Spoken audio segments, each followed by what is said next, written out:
Dans une tribune signée conjointement avec le président égyptien Al-Sisi et le roi de Jordanie Abdallah II, le président de la République vient d'appeler à un cessez-le-feu à Gaza et à la mise en œuvre des résolutions du Conseil de sécurité des Nations unies.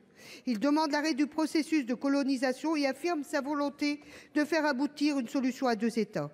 Cette prise de position n'est pas anodine et tient compte de l'exigence mondiale d'un arrêt de la guerre et des massacres en cours à Gaza, qui a vu, il faut le rappeler, plus d'enfants tués en 4 mois qu'en 4 ans de conflit à travers le monde.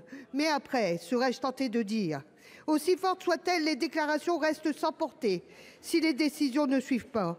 Depuis 6 mois, aucune déclaration, aucune résolution de l'ONU, aucune injonction de la Cour internationale de justice, aucune négociation, y compris celle du Caire en ce moment, n'ont fait fléchir Benjamin Netanyahou dans sa volonté de régler à sa manière le dossier palestinien.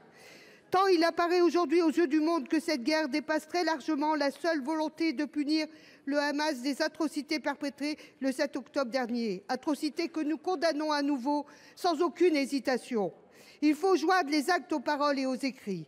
Aussi, je vous demande, Monsieur le Ministre, agissez concrètement et fermement. Faites pression immédiatement pour qu'Israël applique les mesures conservatoires décidées par la Cour internationale de justice face au risque de génocide en cours à Gaza.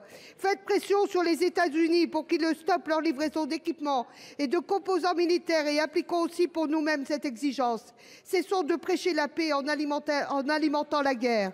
Faites pression au sein de l'Union européenne pour abroger l'accord d'association avec Israël et imposer des sanctions.